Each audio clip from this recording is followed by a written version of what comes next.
Hey everyone, so in this video we're going to talk about art block and just the lack of motivation to continue drawing and just like progressing in your journey.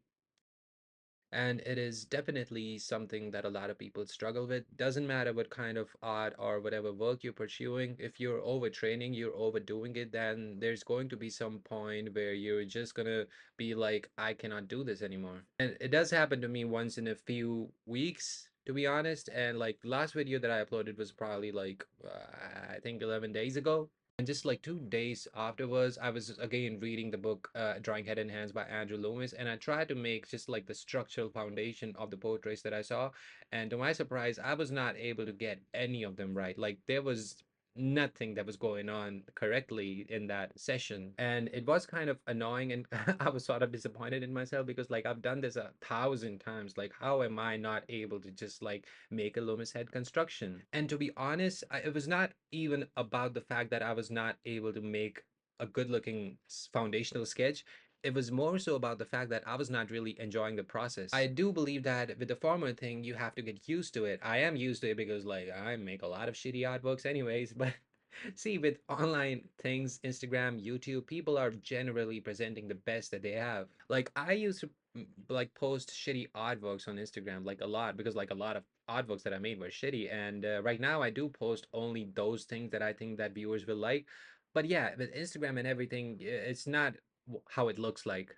I don't even think it's a problem. Like, make shitty artworks. I think the bigger problem is that you have to start worrying about yourself and the direction that you're going in if you're not enjoying the journey. It is kind of a cliche statement, but I do believe that, you have to like your workflow. You have to like how you approach that particular drawing. You have to like how you go about it. And I do believe that there is a time where it starts to get addictive because like this is just a starkling white of the paper. There's nothing on it and a few marks, and you're kind of depicting a face and you're suggesting that you're drawing a portrait, and like 3 hours in, that's like a proper portrait and you're representing something three-dimensional on a sheet of paper. So it does get addictive. But like if you've done it enough times for like weeks, months on end, and there's absolutely no breaks in between, then you do start running into the problem of an art block and not like actually loving the process and lacking the motivation to create anything.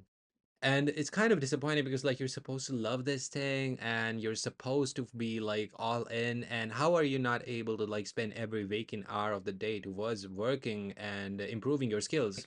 That whole grind talk and lock-in talk, it's okay. Like I get it if you're just reading it theoretically, but practical application of it is something totally different. And it's not just me who is saying it, by the way. A lot of great artists, they even take like mini breaks in between their sessions because like your observation skills, they really taper off after like 90 minutes to 2 hours. And again, something that I preach on my channel a lot, taking breaks between drawing sessions is really important. And I'm not even saying that you cannot draw for 12 hours. You definitely can. Yeah, like that's up to you. But I'm just saying that you're not going to be all there in those 12 hours. Your mind is going to be distracted and you're going to be thinking about other things and all that. But like what's better for you is just like take breaks, work for 2 hours, take a half-hour break, maybe spend another hour on the drawing and then do something else. And it can also be an art related thing, just like totally not in correlation with whatever you were doing. So if you were drawing a portrait, just like take some time off and read about color theory, read about composition, read about something like a great artist like Vincent van Gogh. Just do anything else, but like don't return to that paper until you feel that you're calm and collected enough.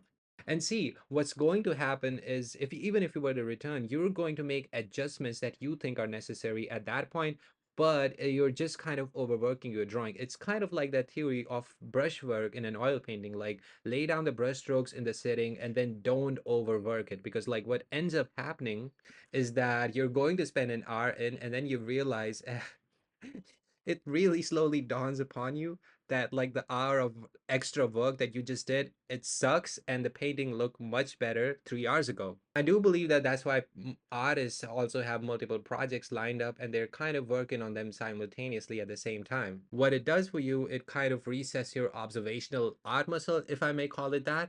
and you can start afresh and then come back to that previous drawing and then add things that are really needed in that drawing. Like, but again, don't spend too much time on just one drawing. Take some time off and then like do something else and then maybe come back, make some other project and then come back. Those people who are trying to get more work in, I do believe that 2 hours or 3 hours of just focused work is going to get you further than just like 12 hours of half assing it.